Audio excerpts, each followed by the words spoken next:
Hello, everyone, and welcome to the Iron Canon Podcast, your home on the Star Wars Underworld Podcast Network for in-depth discussion on lore, the High Republic, and the whole canon of the galaxy far, far away.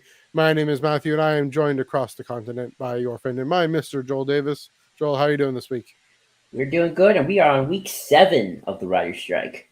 There you go. Going. Keep it strong. Keep it going. I'm just gonna adjust my camera here a little bit. There we go. Yeah, if things look a little different here, you'll see why. Hopefully next week or in the week to come, we'll see. But for now, yes, things are on the move, shall we say? But this week, for now, we're still podcasting here. For the visually minded. Anyway, this week since the Dark Droids crossover event from Marvel is just a few months away, I should say.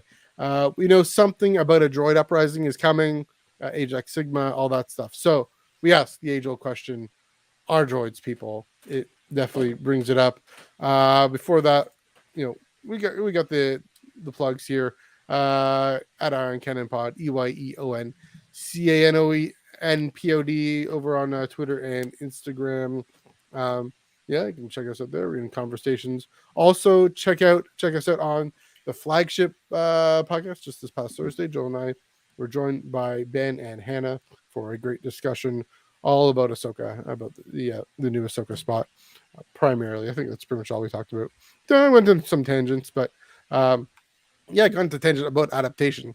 Interestingly enough, which is something we just worked on. So check that out after this podcast. Please don't leave us. Right here on this channel. If anyone is visiting, checking us out because you saw us on Thursday, welcome to the Iron Cannon Podcast right here on the Star Wars Underworld YouTube channel, where we also have YouTube memberships and super chats and all that fun stuff. Please do support the channel, support the network. And of course, if you give a super chat, you are guaranteed. I mean, we're trying to get to every question, but you're guaranteed to get your question in, your word in edgewise. Please do support us. We got the Discord server. Joel, you want to talk about the Discord? Yes, and this not this week, but the week after, so that would be Friday 23rd. Instead of a instead of a game night like we are going to be watching Indiana Jones and the Raiders of the Lost Ark, the first indie movie in preparation for Indy 5 coming out June 29th. What does that have to do with Star Wars? I'm just kidding. Well, it came from this guy. His name was George Lucas. I'm kidding. But you had a recent event already, right? Recently. Yes, we watched last Friday. We watched the season 3 finale of Star Wars Rebels, and because we had time, we also watched Trials of the Darksaber, a really good episode of Star Wars Rebels from season 3. So we had a lot of fun. Go to the Star Wars Underworld Discord, link in the description below, I think, hopefully. If not, just DM me. Lots of fun. We do game nights, other social events, and it's just a lot of fun. It just conversations, chatting, sharing memes, sharing. If you got a podcast to promote, I believe there's a guest or promote yourself channel as well.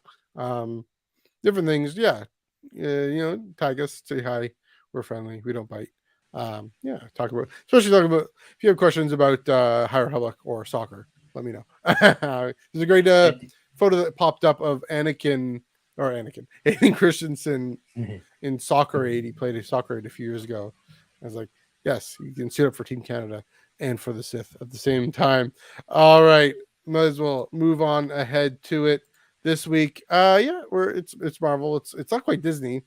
It's Sony, but Across the Spider-Verse had an interesting moment that we want to briefly touch on now and maybe touch on some more. Joel, take it away. Yeah, so Week in Spider-Verse, what the heck? Well, and this will be spoilery, just letting you know. Yeah, spoilers. So keep that on, and then once it goes away, we'll stop talking about it. I'll leave it up. Into the Spider-Verse, it's about Miles Morales and kind of the multiverse shenanigans of it all. And there's a concept in that movie, and I hope I'm explaining it better, where there's an idea that canon events happen to each and every one of these spider peoples.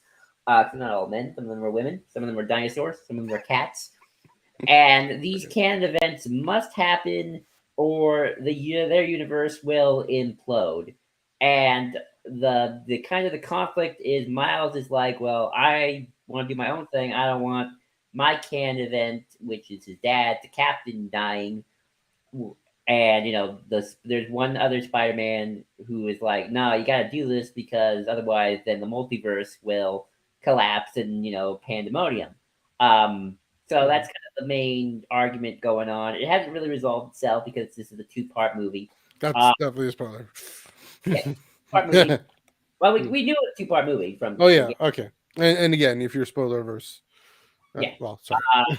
I guess I found kind of the meta commentary Mhm, really interesting. Which is meta because Spider-Man, the trope Spider-Man are Uncle Ben dies, his cat, then one of his girlfriend dies, his girlfriend dies. That's sort of like the big canned events like almost every Spider-Man has to go through. mhm. I just kind of find it interesting that they're making kind of a meta movie of the Spider-Man. Like why do I have to go through that? And I just Yeah, think as we are called Ion Canon, I just think it's really interesting kind of doing those meta kind of commentaries and to tie it into Star Wars because I'm going to do that because just kind of keep it yeah, all together. Well, obviously, I don't think Star Wars could ever do something like that in the sense of multiverse shenanigans. Closest film that kind of did something like that is really The Last Jedi, which is yeah, sort of like not really like preventing canon events, but if there are like typical Star Wars tropes that we think of, like Snoke the Emperor, then Kylo Ren's gonna get redeemed, the Knight, that whole killing of Snoke and then Kylo Ren, essentially decide to become the previous leader. Like that's a reverse on the tropes. mhm, Um, or even Poe Dameron is like, I'm the hotshot pilot who always gets it done because wink, like that's a reverse of the trope where it's like, oh no, my actions actually screwed up everything and now I have to deal with a bunch of consequences. yeah, Um, so I think Last Jedi kind of gets not like preventing quote unquote canon events, but it is very meta, and Spider Verse was also very meta in that sense as well. But you saw this movie, Match. I was thinking of you yeah. as well because obviously that's our podcast. What did you think of Into the Spider Verse and just that particular aspect of the film? Yeah, when you put this in the notes, I'm like, okay, that's mine too. Fine, why not? My weekend spot in my weekend in Marvel, my weekend House of Mouse with Sony. Anyway, yeah, I both. That's a great point about Last Jedi. Taking up the the most dearly held, dearly beloved aspects of each franchise. Why some things get repeated so often, and upholding that and questioning that, and saying, "Wait, now hold on a minute. What does this actually have to happen this way? Does it have to always go this way in this very, very tragic and very heart wrenching way?" Um, I mean, for Spider-Man specifically, it's this funny take on the complaint that there's always these origin stories in so many films, and it is all the same, a trope on the way comics tend to repeat origin stories in new ways and for newer eras. But yeah, I mean the great shout about Last Jedi specifically. Sorry, I'm making noise here. About Me Last too. Jedi, yeah, how it takes our concepts of what heroism is, what Luke was supposed to become, and Luke was supposed to do, and we thought he was supposed to ignite the green, stand in front of the First Order with a laser sword, and he upsets that by being human. He upsets that He there's gets this. there. He gets there in a way we don't expect, but he upsets it in that the breaking of the canon event was when he ignites the green on his nephew, and that sets him off to go in this other direction that he thinks is going to collapse his universe. Time for the Jedi to end. Um, we have to cut ourselves off from the Force. Instead, along comes Rey to say, no, there's a way of actually incorporating the traditions of the past while being free to discern what to do in the present. Again, I keep bringing that up because that film is so great. So yeah, that was a great point. Also, just little helping me question again the importance of continuity and not, and how stories can always throw things for a loop if they need to. That's the thing. I still haven't seen Vision season 2. I admit, I just been too busy sorting things out. Still looking for Dom and Chris in the world between worlds. Haven't quite found them yet. That's a joke from last Thursday. But yeah, it's a question of, okay, stepping back from the need to have things just completely make sense all the time and work all the time. Uh, according to one character's point of view, you mentioned Poe Dameron. I mean, Oscar Isaac in this film. Oh yeah, I forgot Playing, about that. I mean, he's the villain effectively. Not effectively, he is the villain. He's the real villain. He's not the surfacey villain. He's the real villain in this film. He he needs this very strong, rigid way of going about, way of what is supposed to happen. And along comes Miles Morales to upset that.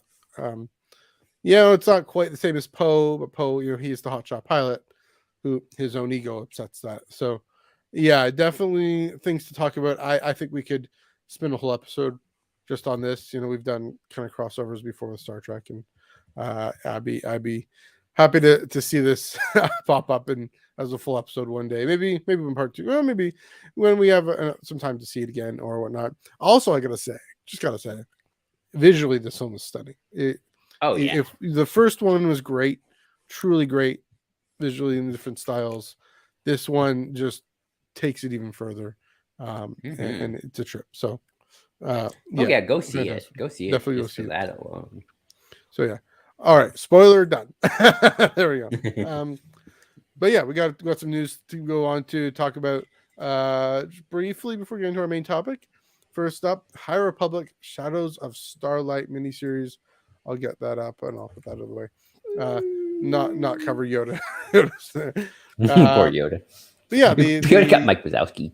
Yeah, the ever dependable Kristen Baver on This Week in Star Wars. She revealed a new 4-issue miniseries written by Charles Soule, of course, art by Ibrahim Robertson, and this cover number 1 at least by the inimitable Phil Noto, guy who makes his bank just on covers alone, and he has a very distinctive style. But this is different. This is new. All these Jedi crowded around and just a black dark thing. Opera Ranchisis with brown hair. Neat. I mean, in the This Week in Star Wars, Kristen said, we'll find out what happened in the year between Phase 1 and Phase 3. We'll catch up with the Jedi Council. Time jump. Yeah, a little bit. Yeah, so I'll get to that in a second. So Kristen herself, Kristen Baver says, catch up with the Jedi Council, Avar Kriss, Bel Zettifar. But where is Buryaga? Is he safe? Very important question. And that, of course, starts this October, kind of kicking off Phase 3. Got a few thoughts here. It's an intriguing title. I mean, Shadows of Starlight. It makes sense just how big and monumental the fall of Starlight Beacon was, and how it forces all the Jedi to retreat back to the temple on Coruscant. The beginning of the end really marks the beginning of the end of the Jedi as we know it, I think, leading up to Order 66 ultimately. And so how they deal with that in the immediate year after. Intriguing list of characters that get named there. Avar Kriss, Bel Zettifar. Bel and Burry, I expected her to name. Avar, yeah, it's intriguing because she's an older character, which means in Phase 1, not necessarily the main character. A lot to deal with, a lot for her to play with. Both Stellan and Elzar are. Oh, I guess is Elzar still alive? I think Elzar's still alive, but Stellan's gone. And so yeah, there's that for her to deal with, as well as reckoning with her own having gone off the deep end and trying to go after the Drengir and then go after Lorna D. So curious to see where her head is at as a master, as a leader. But Bel and Burry and Reith and all these characters, it'll be good to catch up with them and get back to them. I'm loving Phase 2, but good to catch up with them. Second question, Joel, you kind of raised this. Is this going to be a full swath overview catching us up? It sounds like it. Or is it going to be more of a contained story in these 4 issues? Charles Soule, he, in Light of the Jedi, he was able to cover a lot of ground in a novel, which was, you could argue whether or not that was successful. But in this 4-issue comic, the 2-issue comic the Storm. I think he covered a lot of ground. Uh, in Rise of Kylo Ren, for example, covers a lot of ground, and that in the later part of the timeline, over I think a longer stretch of timeline. Uh, what is this going to be? What is this issue going to be? Because there is a year in between, and they have to make a bridge, but they might just opt for a representative story instead to have us tied in more narrative. That's it for me there. Joel, what do you think of this cover? What do you think of the review on this week, or the reveal on this week in Star Wars? And is this going to catch up, time jump, or what's it going to be? I actually didn't watch the weekend. I didn't watch the weekend Star Wars. That's okay. I only watched like the 5 seconds of it. Yeah. Phase 3, man. It's looking. Oop, hang on. Nope. All good. All good. Siri activated for some reason. Oh, no. Speaking of AI and droids and all that. One AI. Well, anyway. Phase 3. Phase 3 seems very intense. Like Phase 2 was at least. Did it again. Phase 2 was at least very, easy to understand, and like I finally finished Cataclysm this week. Hooray! Now off to Passive Vengeance, but Phase 3 is looking like a beast, and it's sort of like, is it like I don't even know like which novels are going to be the most important, significant ones? How much time we're going to cover here? I mean, we get a year time jump, I guess. So a little bit of the post aftermath of Starlight Beacon instead of just jumping straight into it. What's the status quo? Is it a full-on war? Is the Nile just got the little mini Nile kingdom? What's going on here? So, very interesting, but also very intimidating at the same time. So, but exciting nonetheless. If there's anyone who can do it and handle this, I mean, I should say, covering a large swath of time, 8 million genies, 8 billion genies. That makes more sense. 8 billion genies by Charles Soule. It's an indie comic that he did, a creator own, and that is very much plays with time in a way that Star Wars wouldn't do. But the concept of that being, first 8 minutes and first 8 hours and first 8 years and first 8 decades and first 8 centuries, pulling, scanning, shooting it out, and yeah, that felt really logical, and actually you made it work. And so, having a year to cover these events, I think he might focus on one character per issue or one type of thing per issue. We'll see. If 8 billion genies, human population at the time is 8 billion. I mean, not quite yet, but that's the idea. So yeah, I think he'll have it sorted out. I trust him. Be able to figure that out. Okay, one last bit of news. Is it paper? Is it screen? I don't know. It's a video game. Yeah, a lot trailer. That was dropped yesterday. If you've seen it. And gameplay today. And gameplay. Oh yeah, gameplay was dropped today. Okay. I haven't gotten a chance to see the gameplay yet. I saw the trailer. This intriguing new video game that people didn't quite know about. Set between Empire Strikes Back and Return of the Jedi. Dealing with the seedy criminal underworld, open concept game, open world game, I believe. World. Yes. And different questions about I raised this up before, the question about incorporating paper characters and paper stories. Both Jedi Survivor and Battlefront 2 specifically did a great job integrating the rest of the paper canon. Of course, Battlefront 2 was in the era where we thought everything was canon together anyway, but that year after Jakku. This is in the year before Endor, or whatever time before Endor. So you have some thoughts there. What do you think of the reveal? What do you think of just them launching it and the trailer itself, and other thoughts as well? Yeah, this is from Ubisoft. This is the Ubisoft open world game. I think we've known about it since 2 years, since at least 2021. Maybe early. I don't know when we first kind of heard the rumblings of it for sure. So we're in that ballpark. What I can do? So this is going to be. It's sort of funny, you have Jedi Fallen Order and Jedi Survivor. That's the story about the Jedi Survivor.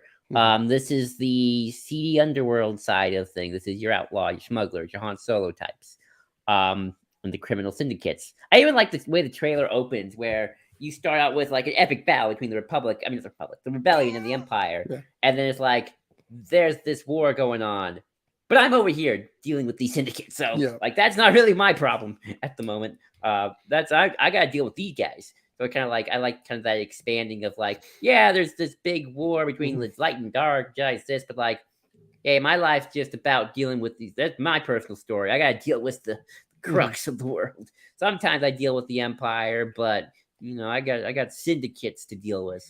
Yeah. Um, so that's interesting. You even see Han Solo getting taken to Jabba's palace in the Carbonite. Um, so it's sort of like out here the syndicates rule. We got to deal with Jabba the Hutt, not the Empire. Sometimes you deal with the Empire. Mhm. So I thought that was interesting. In terms of integration, I mean, we got the planet Kiva is going to be on. That's from Aftermath. Yes. Yeah. Kajimi's a planet, so that's awesome. Episode Canto Bite, I think, was shown in the trailer. Mhm. Tatooine, obviously. Oh, we're gonna go to Tatooine. But it's Underworld. Got to deal with Jabba. Well, Jabba. Not, yeah. Good Jabba. Yeah. Yeah. So, in terms of like integration, I guess the question is, will any Crimson Dawn stuff appear? And I'm not saying that because like I don't think they're like against it. I just wonder if the story of the game and the production of the comics were the timelines match up enough for there to be integration or not. Because video games they take at least a good 3 years to make Sure. at best, and that's at best. Yeah. Longer they could take 5 years. You Mhm. take these things aren't just tap your fingers. So I do wonder if like this game story was developed long before the Crimson Dawn War of the Bounty Hunter stuff happened or not. Because I know everyone's like, "Are we gonna see Kira? Kira, yay!" And it's like, I want to as well, and I don't think Mhm. they would necessarily be opposed, but it's sort of like, when did they write the game storyline out? And Yeah. like, so it's like, did they have time? Were they allowed to, or like not even less allowed to? Just like, were the stories kind of matched up enough so the Mhm. synergy was there, or was like this game way in advance before while Charles Soule was still just doing issue 2. Mhm. So there's certainly that for sure. But hey, another Star Wars game. This time looking at the smuggling life of the galaxy. I like the idea of like the TV shows and hopefully like the movies one day. Mhm. Different stories will just kind of have a focus on the different elements of Star Wars, be they the rebellions or the Jedi or the smugglers. So that's kind of Yeah. cool. I think that's a kind of a neat that we got one smuggler game and then hopefully next year, I'm not one Jedi game, and then next year a smuggler game. So Mhm. yeah, I'm excited for this and kind of to see what the story's all about, and hopefully the gameplay's good. Yeah, I mean, on the note about story space. I mean, if anything, Charles Soule might have had notes and said you can't go there, you can do there. You notice in this whole Crimson Dawn thing, uh, Han going to Tatooine, finally getting to Tatooine, is kind of murky from what I recall. When does he actually end up on Jabba's wall? There's and something with Devin Lompop and everything going on there. Um, but yeah, that is a little murky. So maybe who knows if that has anything to do in this game either. If that's just to draw people in, to bring people in. I will say, um, anything to do with Underworld. Not, I don't mean the flagship podcast or the Hmm. network. I don't mean that. Anything to do with criminal underworld stuff. It never fully grabs me. It's like that. Okay, cool. That's fine. Um, but what does interest me and intrigue me, an interesting contrast from Jedi Survivor, is it's a female led character story, and I mean hopefully there is a story to it, not just the open world. I don't know, but because yeah, I mean for lack of a better term, I found I'm almost done the Survivor playthrough. From what I found, Jedi Survivor definitely appeals more to your typical dude. Uh, typical dude story and heroism. Is this going to be, it doesn't have as much heart. Again, that's for lack of a better term, lack of a better way of talking about it. Men can have heart, men should talk about mental health.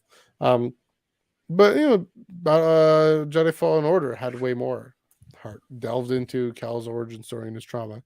Is this gonna be similar to that in it having more of a emotional character driven historical setting story, or is it going to just be cool, go on some missions, do some things?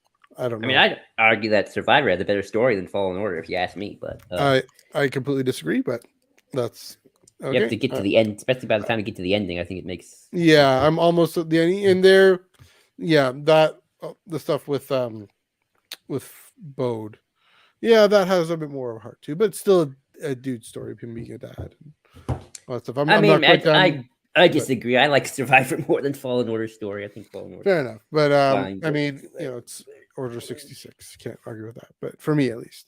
But yeah, okay. Yeah, I'll be curious to see what this story is about.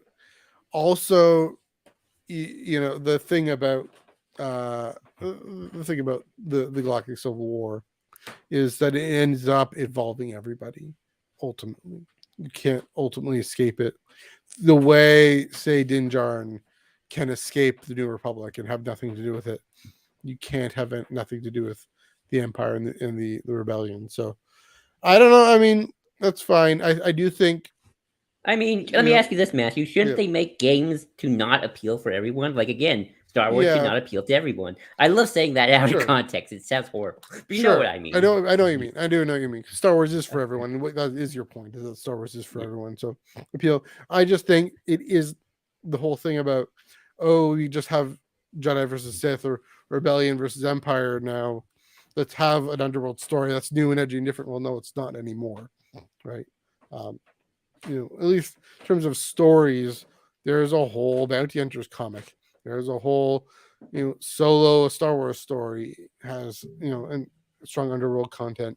Um, Bad Batch and End of Clone Wars has strong underworld content. So it's not like we're at a loss for those. I think Sure, but we haven't done a video game though. haven't had been a video game. I guess not recently, but there have been many video games. Period. So that yeah, it's fine. Good. It'll appeal. And the thing we always bring up with video games is that the scale and scope of video games is so much bigger. The popularity of video games is so much bigger. That is one of the what I was saying about Survivor. It has a lot of eyeballs on the High Republic for the first time. So I'm there for that. But this was an interesting reveal. Just dropped it out of thin air.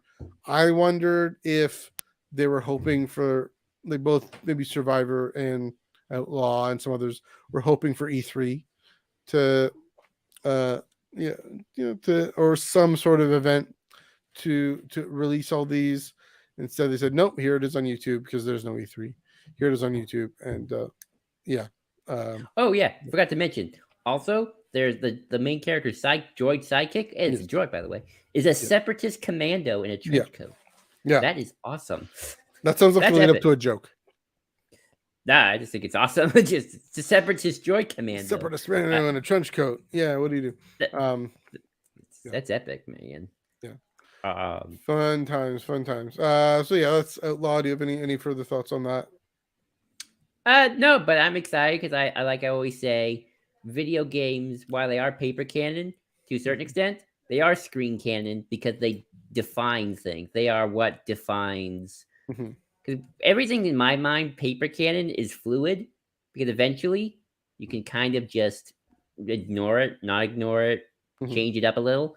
But Mhm. once you put something on a screen, you kind of cement it and define it. Yeah. And video games are definitely more definitive on things eventually. Yeah. So I'm very curious what they bring into this game and Mhm. decide to make more of a definitive statement on. Again, because there's so many more eyeballs on it, and I mean, yeah, it's a I visual could, medium. So there's that.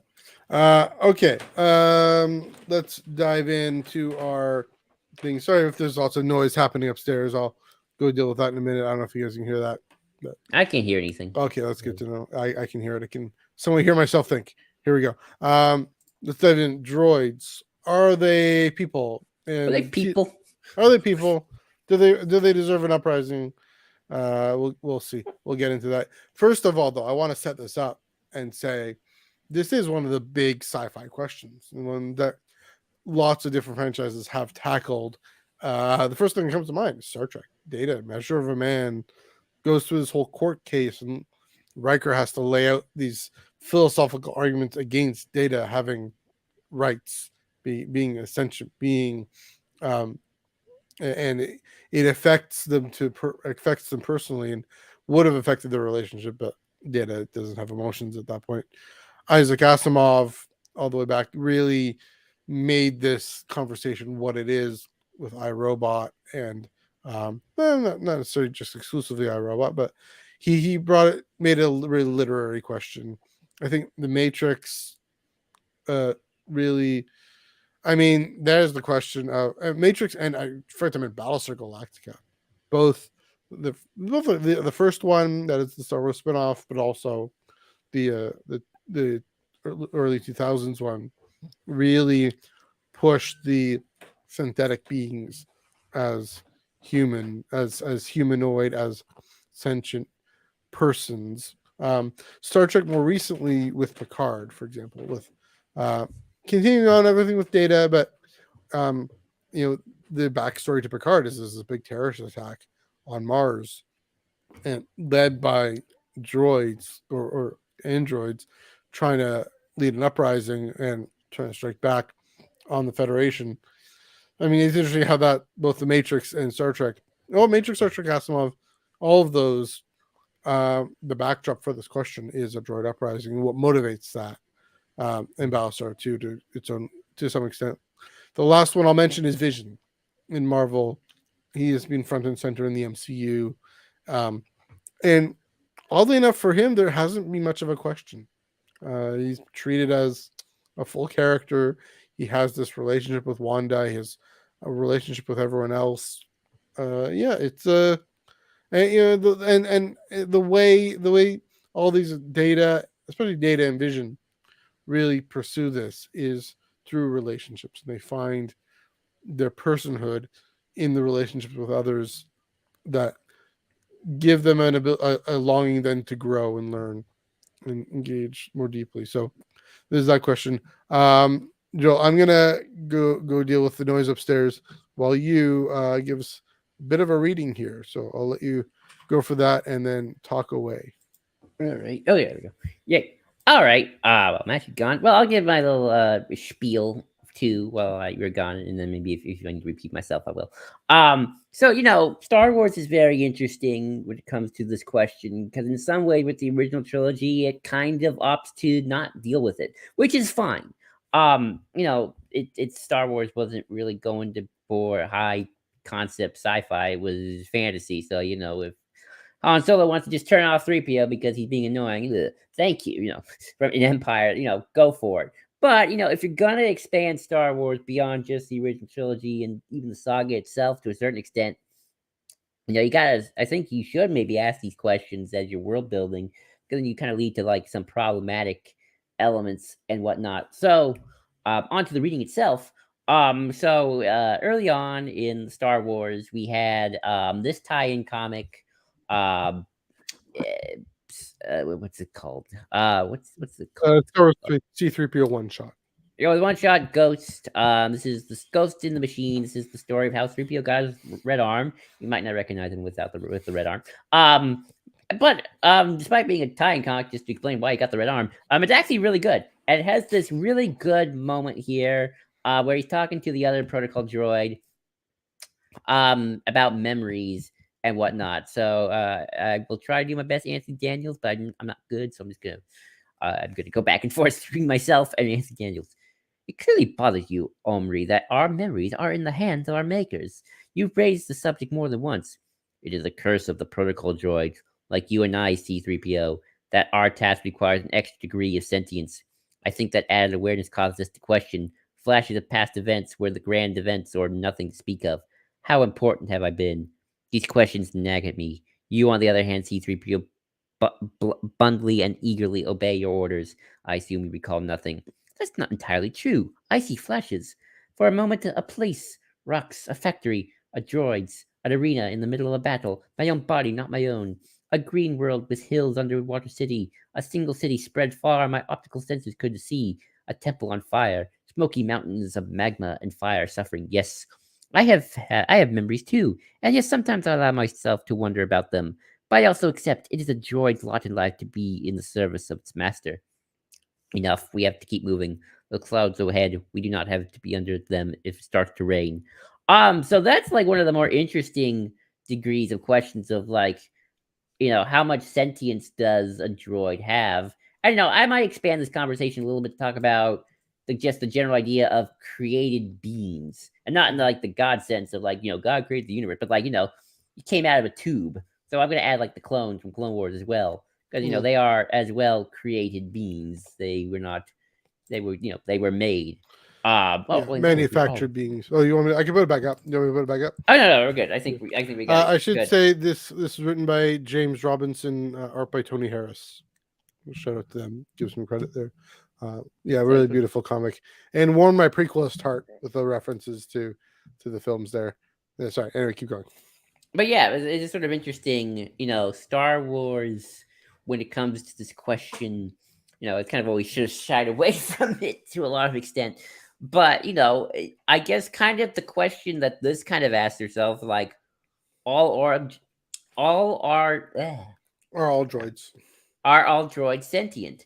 And if so, are more droids sentient than other droids, depending on why they were created, what was their purpose? To quote a famous cartoon show, there was a droid that asked himself, "What is their purpose?" And the creator responded, "You pass me butter." And the droid's response was, "Oh my god, yeah, welcome to the club." Um, the passing droid, the butter passing droid. But in Star Wars, it is sort of interesting, right? Because it's sort of like, okay, you got characters like C-3PO. They are almost human in an aspect. They feel. They definitely kind of act like they're captors for it. Sometimes they definitely seem like they have feelings. Like when they see a stormtrooper, like, oh my god, stormtroopers! Ah. But also then you have Han Solo can just easily turn them off because when they get annoying. Thank you. Move ball Move to ball. beat. What's the name? Yeah, Yeah. So BB-8. it's also kind of interesting. I guess you have, and this is the more fantasy sci-fi element of like, Mhm. the good guys treat their droids more or less like people or pets. R2's kind of like the dog, Chopper's the cat. B2 email from Andor, he's very much the dog. Poor, like the old dog living with the Well, dying yeah. aged mother. But then you got the bad guys who like they just treat the droids like automatons. Just okay, you serve a function, now do your thing and get out. Or like the battle droids, they just Mhm. sort of like just move along. Just mindless beings just shooting down their enemies because that's what they're programmed to do. Yeah. Um, so I guess I'll ask you this question: do you think all droids, at least in the Star Wars context, are sentient, or are some droids more sentient than others? I mean, it's funny the ones that are maybe programmed to be, the ones that can speak human language or language of organic sentient beings. Um, what's fascinating about that comic is he has a memory beyond any kind of was a restraining bolt, any kind of wipe. That there's still residual thing in there. You can ask if Rise of Skywalker undoes that. I don't know, but I mean, yeah, I mean, that's definitely the story. The story treats them as if they are, and that's really the answer there. It's a bit of a cop out, but like I was saying before, the ones that can have relationships, the ones that can have uh, positions and circumstances, like 3PO ends up becoming the. I mean, in this comic we see part of his mission. He's the head of Resistance intelligence, and he's trusted with that to make decisions on his own. And we're saying him. We're assigning a gender. We're assigning pronouns, right? Uh, I mean, when it comes to R2 and BB-8 and them, are pets sentient? Is another philosophical question. Our dog and cat sentient? They have rights. There it is. They have legal protections that it's illegal to mistreat them and abuse them, and you have to feed them. You have to take care of them. Mm-hmm. But it's a different type of question than say, yeah, for L3 and 3PO. um, to have agency and choice and discernment. I mean, then the clones. I mean, the clones are definitely completely persons, um, and they're human. They're just, yeah. I wouldn't lump them into the same category in the same way. I understand why you would, in part because the origins of them are manufactured, and so uh, I mean that's something Bad Batch is really wrestling with is when something's origins are manufactured for a certain purpose, to a certain design. What does that mean for who you are? It's kind of similar to Miles Morales in that question, right? It's okay. Here's what your life is supposed to be. Uh, what do you have the ability to be otherwise, or to choose that life because that's who you are and that's what you care about, right? The clones, they definitely do. I mean, you look at Rex, for example. He is willing. His life was meant to be fighting for what the story says are the good guys, for the Republic. He ends up continuing his life fighting for what the Republic stands for. 3PO manufactured to be a diplomat, manufactured to be a protocol droid, ends up going into all these different types of jobs. Again, ultimately Republican intelligence, translator in different ways. Yeah, I think Star Wars, and just for those droids specifically, the reason they're shaped that way, the reason they can speak language and move that way, we interact with them, the characters interact with them as sentient. And so, yeah, and then again, we'll see with Ajax Sigma what happens there. Yeah, I think it's interesting because like you're built for a purpose, and then your life just completely goes in a different direction. Like 3PO's, like he built for protocol. He's a protocol droid. And then he gets ramped up in every wacky adventure the Skywalkers can throw at him. Um, you know, um, Yeah. and then you get other droids like in Aftermath, Mr. Bones. Mr. Bones is a B1 battle droid. His job is to just, the job is always kind of to kill, but it's like be part of a big freaking machine of separatist droids, and then Tamin, well, Wexley, obviously from sequels, he Yes. kind of modifies Snap Wexley, kind of modifies Mr. Bones. Still likes to kill. He loves murder. His hugs are like death. But clearly, it's like I have a family now. Kind of the situation with Tamin and Tamin's mom, Nora Wexley, and so it's sort of like there's a little bit more going on with him than just rando battle droid number 100. Although that always makes funny about the battle droids in the Clone Wars, because we play them up for comic relief, that they almost feel like people, like, I just got promoted. They said I just got promoted. They have the possibility, using the use of the word I is a philosophical leap, right? It's something, even, I mean, now I'll say that is context specific, use of the word I. Languages have it.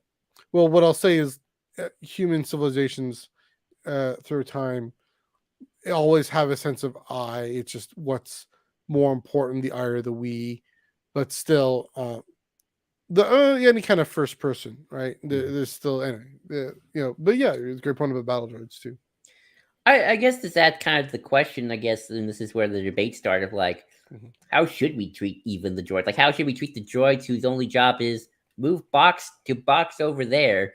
Like, is that a person? Is that still a person, even if they're built to move box to box over there? Or like a mouse droid, like they just go that's all. I don't know what, I actually don't know what a mouse droid does. I think they clean the floors. They definitely carry communications and things like that. But like, are they sentient, even if their purpose in life is to clean the floors? Like, it's like, did we give them choice to not clean the floors? And what if they want to be a doctor mouse droid? I make fun, but it's sort of the question that we're kind of asking ourselves here, of like, where does the moral line draw? And sort of like, or did we just build slaves? And there's, I don't want to get I'll get a little deep in, like, the horrible arguments. They're terrible, they're wrong arguments of, like, this race was meant for slavery, and obviously, that's not true at all, and that obviously these are people. But you're talking about when do we draw the line of when robots are people? Are robot, and again, that's the question of this debate. or not this debate, but this more this topic: are Yeah. robots people? And I do, like you, and we have seen other sci-fi films. I'm going to talk about one of my favorite shows, She-Ra. There's a character who loves robots, and they essentially modify and reprogram essentially their equivalent of a battle droid to be essentially a person. Well, maybe not a person, but they act more like a pet. So it's sort of like they kind of become the cat and the dog. So it's sort of like they were a battle droid, and they still got all the functions of that, but now they act more like a person droid, and they have a name. So it's sort of like instead of 0987, like 84221 droid, named now Emily. And they kind of, and they're now their friends. This is my friend Emily. So it's sort of like if I took Battle Droid B1 Battle Droid 0099, maybe he kind of had a few circuits loose, and now he acts different. It's like, this is Bob. They had a Bob. Hi, I'm Bob. So it's sort of like when you cross the line, do you ever cross that line? It's like, does the mouse droid eventually can become Phil, the mouse droid? I have him around my house. He doesn't clean, but I still like him. He's a malfunctioning Roomba. I know I talk, and you know, I talk. I know I equivalent to pets more than people, but Yeah. I think droids can either be pets or people. With like the R2D2s versus like the C3POs for sure. Yeah. I mean, the thing that I think Asimov was who developed these rules about robots, and we're not. I mean, the tricky thing is the fact that we are then making them and designing them to be this way in a way that we can't do with human beings. I mean, I think eugenics and in utero selection, I think, and this is maybe my kind of Catholic bioethics part of this, saying that's horrific, you know, neonatal sex selection, things like that, having that control over another human being, I think that's playing God. But here's some fictional world where you can actually have this being where you can actually create them. We don't have cloning in the same way. We make them. Here's the thing. Then we create them to be this way. We're responsible for them, and that may be what the rebellion understands is that we create them, we purchase them, we bring them into our fold, or you could say not purchase, we hire them. Someone else gets the money, but we have to take care of them, give them room and board in a way. So yeah, I mean there is this. I mean that's the problem is that obligation to be responsible for them is that an abstraction when they can just be turned off, and it's kind of where you're getting that. The wonderful thing I think about this comic thing is that even if you turn 3PO off, he will still remember, and someone else will come and turn him on. R2 might come along and turn him back on, and he will still remember, have memories of what happened and what transpired in the decades previous. This is set during the sequel trilogy. He's remembering the prequel trilogy and lifetime ago, effectively. Another proof of this. This is when I went like this. Happy birthday, Dave Filoni, belated. AP5 singing in space with the space birds. That to me, I mean that to me is the ultimate final proof of droid sentience in Star Wars. Why would he do that? Why would he be out in space singing with the birds, singing it all when he is literally the box mover droid. He is. I'm going to organize and sort out where things go. Where he does. I mean, he really is a tactical droid. Knows what he's doing, but yeah, well, maybe that's just it. He's a tactical droid. It requires the creativity that then evolves to the point maybe where he's singing in space with the space droids. It's a ridiculous moment. I love it. I adore it. I know I'm in the minority, but yeah, maybe that's one thing. Another droid I thought of was IG-11. Yeah, and you talk about original intended purpose, but I mean that's the thing. Again, he gets reprogrammed to be by Queel to actually take care of Grogu. Initially, he's meant to go capture Grogu as a bounty hunter. He gets reprogrammed. What if that relationship, and then the relationship with now everyone on Navarro as the the marshal, what if that gives him meaning? And that's what's fascinating about this is this whole question I just mentioned before. The we versus the I is always relative, and in our maybe that's what has gotten this whole conversation too limited, is when we've said that the I is the only thing that matters, when the we is actually what forms the I. I'm just thinking about this again, in a kind of bioethics, theological ethics perspective. Well, I this is won't bring it up. interesting because Yeah, it's sort of like a droid.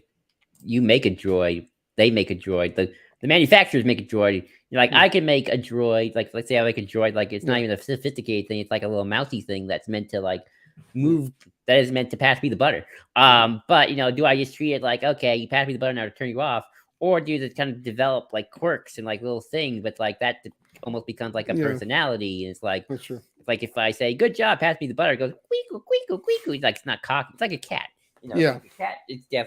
So it's like, or a dog, where it's like, you can tell it's excited, even if it's still doing the original programming of passing me the butter. You can tell it's like, oh, this thing's kind of developing a bit of a personality of its own. I mean, the thing is, you're talking about reacting back and interacting back, and having the processing ability to interact back. And that's the thing with language, is a more evolved, higher level of interaction that is able to articulate complex thoughts. And someone like 3PO, in this, to another droid, articulating these complex ideas and thoughts about what memories and history and their human interactions. That's just the thing. So, I mean, here's the theology time: is the Judeo-Christian belief and a lot of other well, specifically the Abrahamic beliefs that God creates human beings to respond back, and God was ultimately responsible for human beings and for the rest of what we call creation, as in all life. But specifically, I mean, that's just it, is created in order to take part in, be a part of God's responsibility for the rest of the world. Global warming, we dropped the ball there. Spoiler alert. But we can take actions. We can choose. We can recognize. We can take actions to do our bit to heal the rest of the world and heal our own societies that are in conflict and are polluting, and the economic systems that cause all these greenhouse gas emissions into the ozone layer and all that. That might be it, right? That people reacting and responding to droids and letting their response back be what their response is, that agency. I'm getting at maybe Martin Buber's eye thou to some extent, in that I mean, our interactions form each other and create each other and develop each other and evolve each other. The thing about Data, for example, and I think the 3PO is the same way, able to evolve and grow. And that was the whole through line with Data. I think that's the whole through line with 3PO. Able to the process of becoming, that maybe in a way what IG-11 represents, the process of becoming. IG-11 maybe could have resisted or had this programming. I mean, the moment in last season where this programming kind of kicks in for a second, but there's still, it's kind of herky jerky because of the programming, but there's still maybe a thread of continuity. And, to add to the programming, like are all machines meant to have programmed to have these complex thoughts? Like, I'm not saying, like, oh, the poor machine droid that puts the head on the B1 battle droid, that thing gonna start thinking about, should I put on the machines today? What if I want to be a doctor? I'm not making fun, but most droids, but anyway, keep going. I know, but they're like, it's only will probably ever do with just new B1 bed, new B1 head, machines making machines. And we have machines like that now, right? Car mapping. We have factory machines. I don't ever consider them people. Just that's what the machine's gonna do. It's going to just do that. I don't know if maybe like evolution in some way. It's almost like weird techno evolution where like that droid's never gonna evolve beyond just being the machine that puts on the head. Yeah. And then you got things like the B1s, which I think are interesting because they clearly have they have to have some enough sort of a mind to be a battle droid and to go into battle, but they clearly, you never see, we haven't done a story like this, so maybe this is why, but for the most part, we never see one decide, why do I want to be a battle droid? Why do I always put up with General Grievous's or crud? be a joke, right? I want to be a doctor. And then you got like the droid generals like Kalani, who are, I mean, in some ways, you kind of see this in Rebels, where it's like when they didn't shut down, so it's like now they're just kind of living off their programming, and then Kalani kind of puts together, hey, the Empire is now the real enemy here. So I guess Kalani's got a little bit has evolved in enough way to be sentient. And actually this gets me to L3, because I had a conversation with a friend of mine years ago when we were talking about all this and kind of what our hopes were and like the ethics of droids and that in Solo, which I think are played a little too much of a joke, but I do think what difference with L3 is, and I think this gets into the evolution part, where I think L3 is a little bit higher than even 3PO, is L3 has evolved technologically to a place, I don't know how, either by herself or because of some of her own initial creation. Lando by default. Or by both, where she's like, she has evolved to a place where like she's making her own upgrades, she's making her own choices. I think that's kind of when you get to that place where like she upgrades herself, she is programming herself, she's opening her data scape enough where it's like, oh, you're sentient enough. It's like, this is kind of the Ultron thing, like the most advanced AI, where it's like, oh yeah, Ultron and Vision are, I think that's why they don't treat them like those. It's like, as far as they're concerned, like, yeah, they're technically AI, but like they're so advanced AI, like, oh, you're pretty much just sentient. You're like just a new creature, even if you're just made of data instead of flesh and skin and bones. Like, so I think compared to like 3PO is like one notch below an Ultron and a Vision, because they still kind of are adherent to their initial programming, even if the memories are still are evolving them. Like they've evolved, but I don't think they're like updating themselves. Like, like 3PO's still like, I cannot translate this because the Republic said I cannot translate this. And why you have ancient Republic law that you're programming, I don't know, but that's what apparently you do. So you can't translate the thing.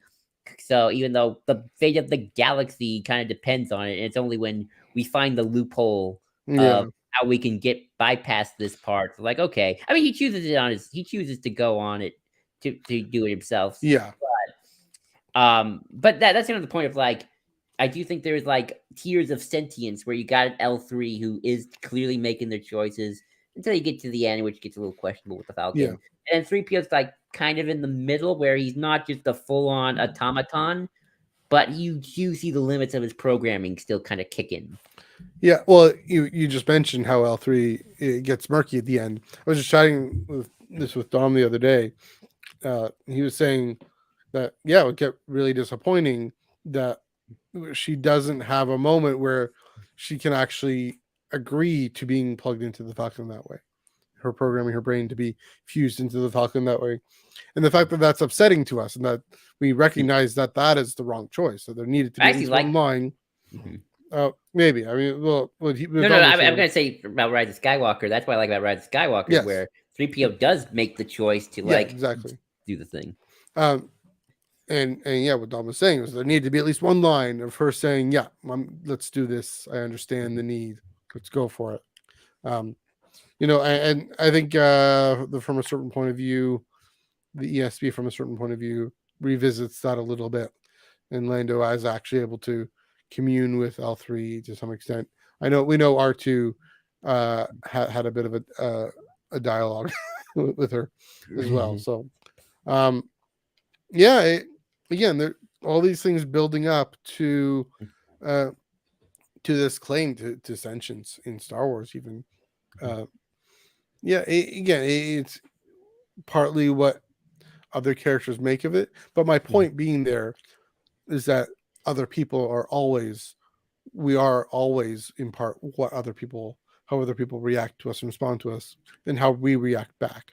That's part of what it means to be human, and that's probably why this question comes up at all, because of course the classic sci-fi thing, how does this help us understand the real world?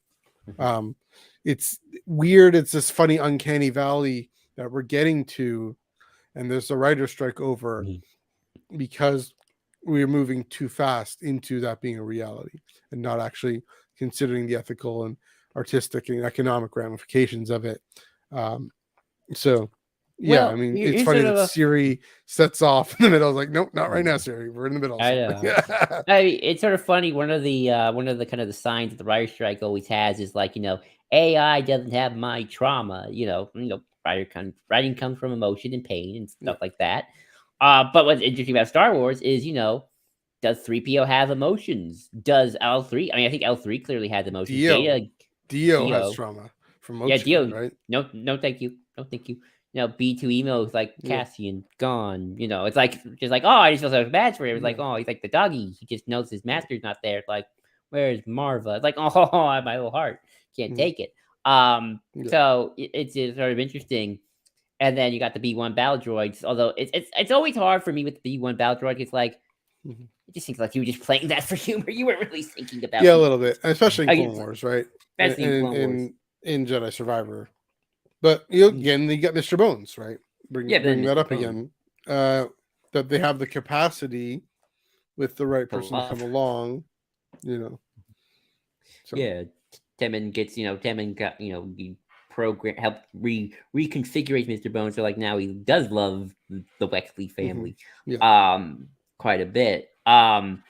So it but then like sort of like the question I guess becomes when I mean, should you even build droids at that point? And if so, it's like how much is not mhm, giving them full sentience a horrible thing, right. or is it like, well, you got the mouse droid, they're made to clean the floor, I made 3PO to be a protocol droid. I mean, maybe obviously even Leia believes I treat my droids nicely, like I say thank you to my droid. 3PO. Oh yeah, that's Because cute. I'm a good, while that no good cousin deserves a good smacking. Um, you that cousin was a jerk. Okay. But Leia was very nice to 3PO, obviously. Mhm. Even though Bale at the end of the room says like, have the protocol droids memory erased. Like what? Yeah. But Geez, again, Bale. it didn't work. Didn't happen right, Right. fully. He tried. Funny enough, R2's still got full memory. He still remembers. He's like, Yeah. I have seen things you will never. Like there's like even some of the old Legends books. There are moments of Yeah. like Archie's like, I don't want to show Luke at Anakin killing all the Yeah. Jedi and then choking Padme out. Makes the Mm, choice not to, right? yeah, Remember? like I don't want to Yeah. deal Luke. I don't want to deal through that again. I had to be there and watch it all. True. Um, And then also, I mean, there's a canon story in the Poe Dameron comic where R2 and BB-8 are sharing old war stories, and this is a spoiler for that issue. I forget what issue it is. You don't know who they are. It's just bubble speech and maybe block speech in different colors, like blue and orange, mhm. um, going through narrating this whole story. You don't know who they are until the end, and you realize it's R2 and BB-8. So maybe R2. I mean, R2 maybe something more like Groot. It's kind of that kind of thing of all he does the beeps, beep, beeps. I am Groot, but there actually is meant to be language there. I mean, Luke knows what R2 is saying. Some people Ray just knows need what droids. BB-8 is saying. Yeah. And like BB-8 treated like the family dog. It's like Mhm. BB-8 buddy, and Yeah. even when I always forget that BB-8 was in Resistance and kind of became Cass's pal for like a Yeah. season. But it's like like here's kind of the veteran war dog. He can help you out for a little bit. Mhm. But I guess the question is like should you build every droid with that same amount of sentience? Like, do I build every B1 with the choice to not be a B1? What's even the point then? That's not very economical. It's not very efficient. I know, and it's sort of like Hmm. it just kind of raises the question of should we even have droids? Are we building slaves? Should they get paid? What's a droid gonna do with credits? I guess like are Yeah. they gonna take a vacation? Like Buy an old bath. and, Yeah. it kind of just it's like the questions and it's just Yeah. I don't know. And it's like especially with Star Wars, it's sort of like Yeah. I mean, I will say, giving 3PO the creativity mhm, uh, to make those kinds of decisions. It is necessary for a diplomat, for mhm, a protocol droid to know how to navigate situations. So yeah, the language, the ability to translate, Mhm. is one thing. Ability to know what the rules are in every circumstance, having a party in Padme's apartment, that's important. But the ability to navigate the complexities of Jabba's underground, Jabba's palace, right? Knowing he needs to be called the Almighty Jabba, and the negotiation with Leia with the thermal detonator, and that kind of delicacy Mhm. is necessary. And maybe it's more efficient or Mhm. simpler, or just part of the way to have a competitive advantage, or just the way things are done to have the organic beings being able to do that, and to have droids to be programmed to have all the other data capacity. That's the thing, right? Mhm. To be, uh, well versed in 6 million forms of communication, 8 million forms of communication. No organic being could ever possibly do that. No. To ever have all those rules and protocols in place, and then have the etiquette and protocol and the sensitivity and creativity to navigate diplomatic situations. Um, yeah, I mean, in that way, yeah, it's kind of this necessary thing to be sentience esque I for a think droid, because of the technical capacity right. alongside with the creative capacity. Yeah. I I sort of saw this just now, and this is sort of again, I think what we see in a lot of sci-fi, but also a lot more in the fantasy, where it's like there's clear, definitive good and evil.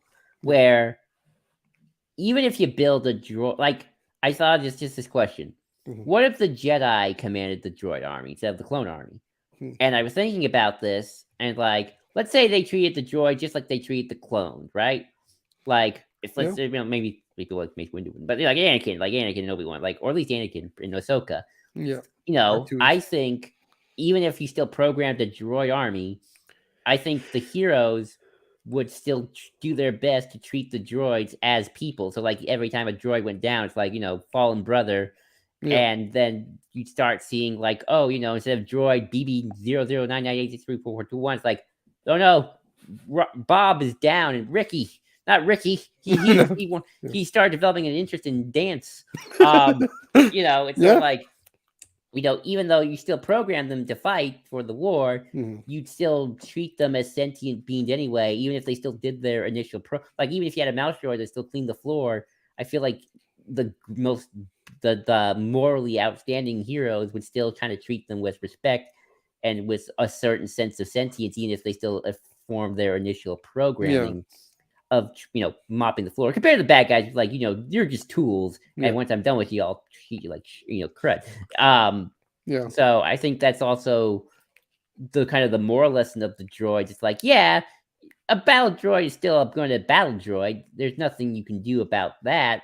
But Mm-hmm. you can still, if you got a battle droid on your side, you're still going to treat him like, it's not going to be 00987321. Yeah. You're Mr. Bones. You help us out. You're part of the team, part of the gang. Yeah. Same with the separatist commando droid, who's got a trench coat now for some reason. Like, I guess the main character and them are at least partners, if not Yeah. buddies. So Mm-hmm. clearly, she sees him as or them as a person, even if they don't have L3 style self Yeah. sentience. They're still definitely being treated like a person. I was gonna say something. I forget what I was gonna say. Well, here, two things is I would really. That's why I'd really love to see a separatist focused story. I wanted to see that with Andor. Frankly, I wanted to see uh, him being part of this fight since he was 6 years old, part of the separatists, and wonder what their, the ordinary folks on the ground, what their relationship to the droid army was. Did they see them as protectors and liberators? Mm-hmm. Um, even these goofy B1s, maybe that story will take them more seriously, a little more. I mean, Mr. Bones isn't a serious character, but he does serious things. That they'll see that angle. Also, though, the point of the prequels, one of the big points of Star Wars, is the way that war uh, deadens and ruins our souls, and leads us to making these choices that uh, let us surrender our dignity and surrender our integrity for the sake of security. I mean, that is Mm-hmm. the Death Star in a Right. nutshell. Um, that is the clone army and the droid army, putting these massive, creating these massive beings to then go be cannon fodder. The Jedi lose their soul in that way. So, that's part of it, and that again underscores the point of these are moral subjects. We become persons, moral subjects that deserve more respect than to be cannon fodder or the butt of jokes. And again, I wonder if a separatist focused story would see them more seriously and not just making them, I just got promoted, oh no, I'm off kind of jokes. It's sort of funny that the Jack and Lizzo episode kind of tries this. I don't think it does it as well as I would have liked to see for sure. And I think a more serious story, this is needed. But sort of like the idea of, let's not just destroy the battle droid. If you think of them as people, repurpose them, recycle them, make them, help them out with the community in a certain sense. I think that's sort of an interesting concept. I don't think the Jack and Lizzo episode does it as just as I would want for sure. But I think, kind of like, we see the Empire. It's like, well, what do we do with these battle droids? Yeah, kill them, burn them off, sell them for, turn them into new parts for a ship or something. While, I think maybe a character who's like more droid sentient conscience, be it in Star Wars or another franchise like I know of, would look at all these droids of war and like, I don't want to destroy them. I think we should, maybe we just got to reprogram them and like they'll just be nicer and like they can do other things like rebuild planets or help out the community, help out grandma, help the senior center, or just reprogram them to live their own life. Droid Doc B1 Doctor, Doctor Mr. Bones. I mean, a droid gives birth to Luke, helps give birth to Luke and Leia. Yeah, exactly. Although I think that was programmed to be a nurse doctor, but so also Count Dooku was a visionary. Exactly. That's a great line. I need to watch that episode again. I love that episode. Just like I love AP5 Singing in Space. I love that Jack Black Lizzo episode. Anyway. But I do think there's sort of like I think if you were the more morally conscious Star Wars who I mean, and that's something I just want in general from more of our heroes in Star Wars to in the original trilogy, it's fine, but it's sort of like when you have the bigger questions, like, is it really right for Han to just go to 3PO, like, shut up, thank you, she's like, turn him off. Not to say, can we have a moment? Can you leave the room for a minute? Like, nope, just turn him off. Then Han's a little different because he's Han, but sort of like, you got Luke. It's like Luke definitely always tried to treat R2 with like, hey, R2 is my buddy, my pal. I mean, you have people who need to be sedated, for example. It's true. That's kind of similar to that, but not like permanently. Just they'll wake up in an hour. R2's not R3PO's not going crazy. Just like. I'm scared. Like I'm about to help the Empire. When you're sedated, it's like you're like I'm gonna try to attack you. Yeah, kind of a situation. So that's a bit different. Yeah, it's extreme circumstances. Just like fair. Be like if we were having a conversation and like, okay, Match, I'm tired of you. Click, you're off. I mean, you could do that to the podcast. You could do that to the YouTube stream. It's called rage quitting. God, you rage quit the conversation with your droid. But I do think I like it when we see more of that kind of conscious from the hero, and even down to like, and to be fair, Star Wars has always every fantasy genre has this problem where it's sort of like, I must redeem my father, I must redeem him if he's done committed colorful crimes. But then with the stormtrooper, it's like, okay, blast, kill. Not even gonna bother. Like he had a family, he had a wife and kid. Like no, kill. Sure, I mean the stormtroopers, even in video games, like officer dead. Stormtroopers are basically droids, pretty much, or less than droids. And sort of like even the heroes are like, okay, dead. It's like, and they have families, maybe, which is also part of the evil of the Empire, but. Oh yeah, but I'm sort of like talking about how it's kind of funny. So like we must, or like when it's sort of like we're gonna capture the Emperor. Like I think the story was like we're gonna capture him, we're gonna take him to custody, we're gonna put him on trial, and then it's like, but the regular troopers like, nope, you're dead. Just toss him out of a window or force push him down. Like we're not even gonna bother to try to capture you or knock you out. We're gonna kill you. But the Emperor, no, we have to capture him. But it's sort of that kind of. I mean, that's just kind of. conscious storytelling. Mhm. But with the droids, sort of the same thing. It's sort of like, like the one droid is special, but then the bajillions of others, it's sort of like, who cares? But sort of like I do like to see more of that kind of like even the most mouthy droid with the little police sirens on are still like, no, they're still sentient, kind of. Maybe they're not super sentient, Mhm. like. And again, I guess this kind of gets into pets, where it's sort of like, Yeah. we put down our pets. It's like, I mean, obviously, Right. you hope to put them down when they're super sick and not Yeah. dying. It's like, maybe, like, I don't know if they want you to try and cure them, but it's sort of like, Yeah. yeah, They don't want to be. I don't, yeah, we don't want them to see them in pain. But it's sort of like with droids against, like, mouse droids probably aren't super sentient, but they're probably sentient-ish. And then Yeah. you got 3PO and L3 who are far more sentient, for Yeah. sure. There's definitely a range. Yeah. Yeah. But I do think even regardless of even if there's a smaller range, it's like a regular B1 or a mouse droid, Mhm. I still think the heroes should always try to treat them better, for sure. Mhm. I know we can't stop the story just to treat the poor little mouse droid, but Mhm. I like to, at least when our heroes have droids in their servers, I like to see them, like, even the mouse droid gets like a name. It's like, yeah, there's good old Jeff. Good Yeah. job, Jeff, cleaning the floors. Thumbs up. Yes. Fine.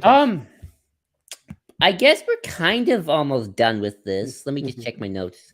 I guess the final question then. Well, first of all, I'm gonna go into some stories of Droid Revolution before we get to the final question. We've had, in Legends there was a story of 3PO to the Droid Revolution. There was a whole background story arc of IG-88 going to lead a droid uprising against the. It was against the fleshies, for lack of a better term, Yeah. to the point where he even took control of the second Death Star and was the second Death Star on Endor. Now that's special. That's an interesting story. That's a special one.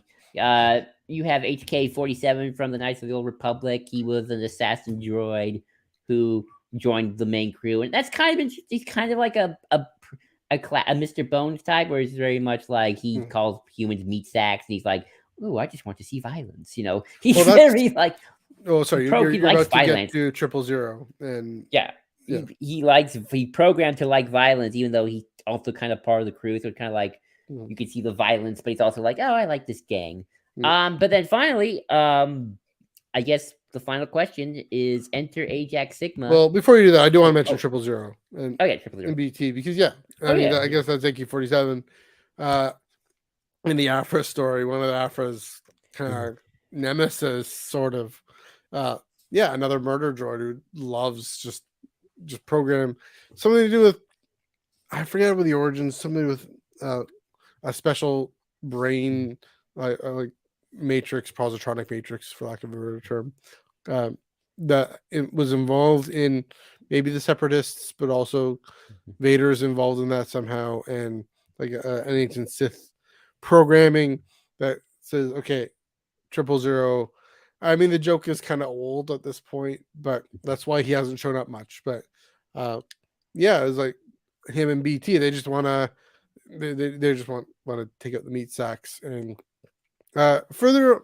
But they are kind of, they're classic villains in that way. They're classic ridiculous villains in just and that's a kind of a type of sentience, right? You want to stop them, but they have a character to them, and Afra knows how to relate to them, and so it's also fascinating. But I also forgot one more droid that we haven't talked about this entire time. I forgot K2, K2SO. I kind of that's sort of an interesting one as well, where Andor just kind of like, reprogram, and now you're with us. Okay. And another one where a relationship pushes evolution, pushes growth. Yeah, he was just a regular security droid. We saw what they were like in Andor, where it's just like, nope, you kind of are just brute. You're just a brute, and you choke poor Cassian out. But then Cassian then kind of fixes old K2SO up, and now they're best buddies. And K2 has probably, in my opinion, the saddest of the Rogue One deaths, where he's just like climb. It's like he knows what the stakes are. He's just holding out. Holding out for the gate who are his friends. It's just so sad. Sorry, you finish. Keep going. Keep going. And then just one more thing. It's just so sad when he says goodbye. It's like, oh, he feels something. Yeah. But go ahead. Go ahead. I was thinking you get that in miniature in Fallen Order and Survivor. With was it who's the speaking of droid, the puppy droid on the back. Oh shoot. He's able to, and I'm watching the playthrough. Forget BT. Maybe it's BT. No, it's not BT. The BTSO? No. Yeah. Anyway, he's able to reprogram K2 droids, K series droids, to be allies. And they don't last very long, but you get a little bit of that too. So yeah. So there's another example. But okay, now finally for the final question. yes. Enter Ajax Sigma, and what do we hope to see from this Dark Droids crossover? This idea of a droid revolutionary built by people. I forget what is Ajax or origin stories again. So this is the interesting thing. So this is where Mark Guggenheim's Han Solo comic ties into everything. Finally figured it out. BD1, thank you. Yeah, yeah. BD1. Okay. Yeah. Why did I? Yeah. Thank you. I don't know why. Sometimes it's a Paul Bettany's character. That's his face. Anyway, yeah, Ajax Sigma. This is interesting. A High Republic era droid brain that gets passed along from bounty hunter to bounty scoundrel to scoundrel, whatever, and ends up being resurrected by after Empire Strikes Back, and we believe he's going to start leading a droid Gotra and a droid uprising against who we don't quite know. I don't quite remember, but what's fascinating then about that, and this is what we hope for, the High Republic era hasn't really explored this much. The droids in that are way more basic. They're way more tools. They can't really talk so much. They can be pets a little bit, but the only one that talks just spews pre-programmed. This is in phase 2. Spews pre-programmed spiritual aphorisms, and they have meaning. There's a way of communicating, but not the most helpful. But Ajax Sigma, is a character out of time. Is a droid out of time in this era that it hasn't been explored much. And what does that mean? He might even be more ancient. I don't quite remember, but what does that mean for being out of time, being into time? Kind of like the droid in that's the one time more sentient droid comes up is in Jedi Survivor from the High Republic. Another droid out of time, waking up and discovering that the galaxy is such different place. What does that do for that droid sense of self and the droid sense of community and the we rising up, picking which enemy to fight, and then how does that? That's the thing. I don't think you can escape the rebellion and the Empire at this point. Especially if you're going to be a larger scale group, larger scale faction, if you will. Do they end up contributing to the rebellion in some way? Or the Empire, or they doing their own thing. Yeah, that's possible. Actually, you brought something up, and I just thought of this. People say, scientifically speaking, our brains are the ultimate computer. Yeah. And that's it. I forgot about that. I forgot to bring this up. I should have brought this up anyway. And I think that's kind of started to go back to the sentience thing, but it comes to my mind. It's sort of like, we are able to think and evolve and change. One day I'm going to think this, tomorrow I'm going to think that. Yeah. I do wonder if, again, it's sort of that brain size of like, some droids have very simple brains. They're very one-track mind. I think that's a 3PO, which is a little bit more complicated, more complicated brain programming, where, they definitely got the protocol droid, but they're definitely thinking and feeling. And then you got, L3, and then you Star Trek Data, which is like, that dude programmed a very advanced brain. That's pretty much just what a people brain's like us. Yeah. And being able to, L3, going back to L3, being able to have a very strong political perspective. Yeah. And this is where I guess Ajax Sigma is kind of coming to it, because he clearly has a strong political perspective if he's fomenting revolution, or was he programmed to just foment revolution? So it's like, what is his brain? It's like, it's a High Republic brain, but it's like, who programmed the droid to be a revolutionary unless you just wanted to create some chaos, which always in kind of, lots of sci-fi is like, why was I created? Which again, it's also just a spiritual thing. Could be this guy. Could be this Could guy. be. I mean, yeah, you never, Literally. maybe that'd be interesting if they tied it back that far. It is choke Uh, full. Never know. it's true, Just thinking of that right now. Who wants Martian to create Rose, chaos? man, just create a droid just to cause chaos for chaos Yeah. sake, and how advanced did that droid get? Yeah. The droid created them, turning on against you, kind of a situation. Right. That's the Frankenstein monster, the book and the movie dilemma as well. Yep. Create God, and you try to be God, and it just backfires on you big time. There's the problem. Or are we God's Frankenstein? But I'll be very interested to see kind of where Mhm. what the story wants to tackle, and where, 'cause that's always been kind of something of like people Mhm. are hungry for Yep. a very serious, like, are droids people story. Like, what do the heroes feel about this? Like, does Luke Skywalker try to stop the institution? Like, does Luke, Mm. if Luke or Leia sees a rebellion against for droid rights, it's like, do they join in, or like, do they try to stop it? Right. What are their own thoughts on what droids' rights should be? You never hear Luke and Leia really discuss too much about what they think droids' rights overall are. No. Do droids have legal rights under the Republic? Are there legal things you can and can't do for droids? Are they protected? Should there be a droid senator? That should someone built to the George, are droids a constituency? It's sort of like clones. It's like Yeah. clones don't have constituency either. So again, that's another reason why droids and clones kind of the same thing. Yeah. That's But true. they're like, the Empire, they're dumping the droids and then they're dumping the clones. It's easier to jump the droid because you can turn them off and they be quiet. Clones are at least still talking, and you kind of have to, oh shoot, they're organic.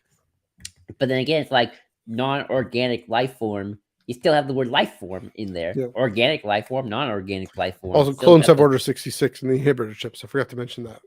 That's true. Very So key there's point, that yeah. one thing that turns off their brains and makes them a one-track Yeah. mind for a little bit. Mm. So there's that question as well. It seems like Jack Sigma is going at this from a place of bad fates for sure. But I do wonder if even if his bad fates kind of chaos doesn't spark. I wanted to still spark a question for Luke and Leia to like think about, like, even if Ajax Sigma is ultimately defeated. But we don't quite know exactly, because again, we don't really see. We kind of get a little bit in the Jack and Lizzo episode, just a tiny bit, but did the New Republic have legislation for droids? Are droids supposed to legally be more treated better post the fall of the Empire? And maybe, we don't know for certainty. For certain, obviously, we see the heroes treat the droids well, but that, and even like droid commandos, like, and again, droid commandos, like, look at the commando arc for a little bit. Yeah. Maybe not as deep as I would want, but still, like, here are these R units, they're meant for, we decide, hey, you know what, we're going to turn them into a commando squad. R2, you're not really programmed for this. This wasn't the original program, but you're a commando leader now. Congrats. Yeah, that's another weird story in Liber Gascon. Another, very George Lucas story brings us up. Yeah, that's interesting. Yeah, I mean, I'll bring you back to the Ajax Sigma thing. What this story specifically runs into the problem of how does it affect the wider galaxy and the wider story, because we're taking this pause before Return of the Jedi. I mentioned this a few weeks ago. Why are we stopping? Why aren't we going straight into Return of the Jedi, especially given the 40th anniversary and whatnot? It needs to earn this pause, and for some reason it have some kind of character impact on Luke and Leia, character impact on the fate of the galaxy, the story of the galaxy, and the aftermath too. Yeah, and what maybe what the New Republic is about, we don't know. But yeah, for some reason we're stopping to explore this droid question. Like you said, what does it bring up? How does it tackle? Yeah, I mean, where the conclusion I've come to in this episode is, yeah, definitely some droids are people, deserving, wanting to have an uprising at all, wanting to have a gotcha, if you will. Uh, yeah, why? Why do they? What is it about freedom? What is it about agency? What is it about personhood that Ajax Sigma in particular is going to explore? I think that's a question Charles Soule thinks about. Um, yeah, and that yeah, it'll be fascinating. Again, how does this impact everything else? Because again, we're Hmm. making this pause. I think I agree. Most droid or some droids are people. I'm Mhm. not going to go as far as to say every machine built in the Star Wars No, galaxy is automatically a person, I wouldn't even say the but most droids are. I think they're yeah, like mice aren't people. They're mice. I mean, they're still sentient creatures. Yeah, Like they have there's rights, especially if they're pets. a bug is technically a sentient creature Yeah, too, to be fair. yeah, But like I mean, I still yeah. think, but obviously, even if you don't think the mouse droid is a person, Hmm. I'm still not gonna be cruel to the mouse No, droid and like kick it in the like, oh, you stupid. we're again going back to the global warming question. We're still an integrated ecosystem, an integrated Yeah, system, interdependent system.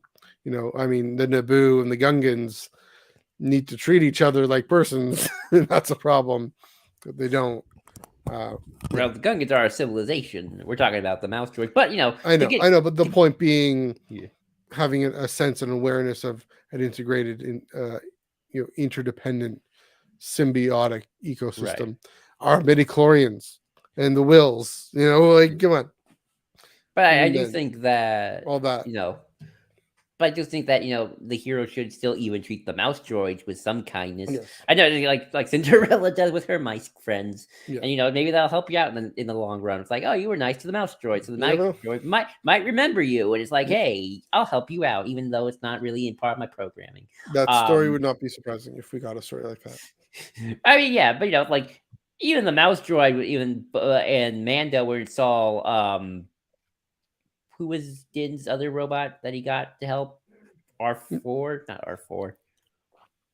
Not like the one rowing the boat. Yeah, no, not the one rowing the boat. The one he put in the Naboo Yeah, it was R4. starfighter. It's R4.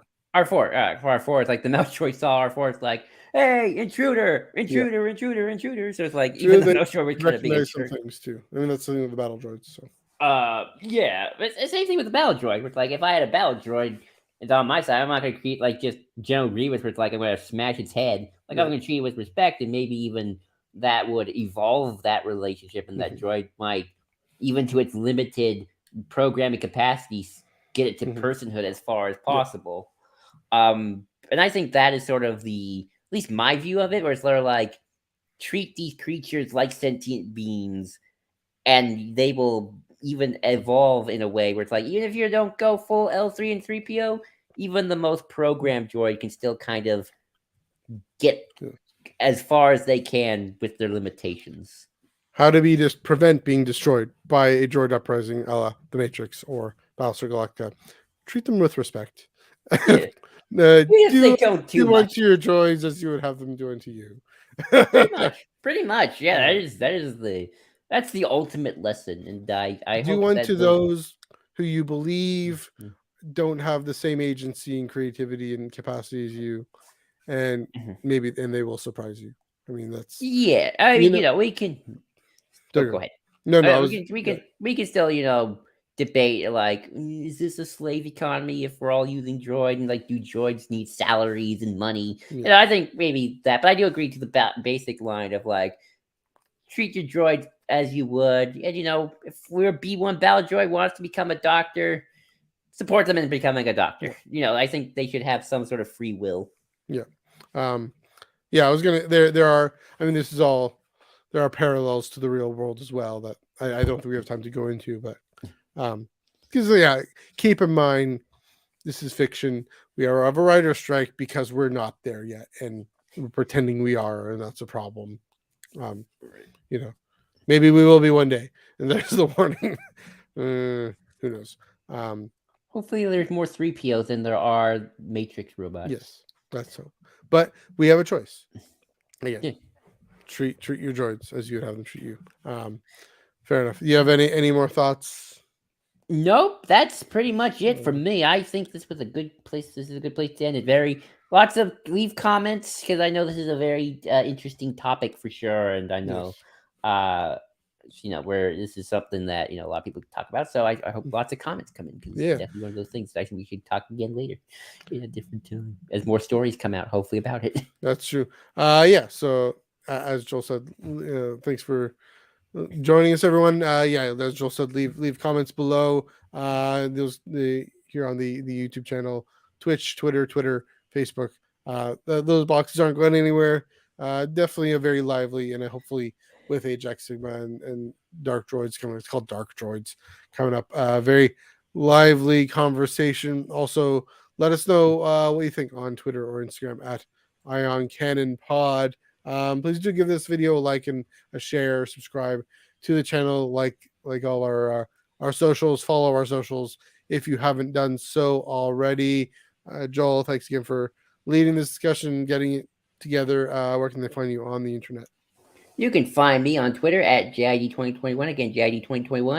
And of course, at the Ion Cannon Pod, EYEONCANON Pod, on Twitter, where I will always post stuff, interesting facts, and just thoughts. Yeah, different things. Yeah, that's at Ion Cannon Pod. You can follow me on Twitter at NEUG485, on Instagram at MNEUG1138, and again on Instagram as well at Ion Cannon Pod. I'll try and get more stories up in there as the kids do. We'll figure that out. Also, again, of course, check out our spot on the flagship last Thursday and all our previous episodes. Here's the thing: if you're looking for our previous episodes, it's a little hard to do. Go to the Underworld channel, the live tab, and just about every other episode, every other video will be our episodes. Just say Ion Cannon. Check those out. You will also be able to find us on Spotify and Apple Podcasts, wherever you get those two places where you get your podcasts. Please do give us a like and a subscribe and a follow and a review, etc., there as well. Yeah, next week we are doing something more broad, maybe more esoteric. I don't know. And historical at the same time. Looking at eras in Star Wars, stories in those eras, why some stories fit better or not, and Lucas on what they're up to in divvying up eras, High Republic, Republic, Late Republic, Empire, etc. Should be a good, very canon. What is the canon? How is it understood? Story podcast. We hope. But until then, Joel, let's build this thing and head home.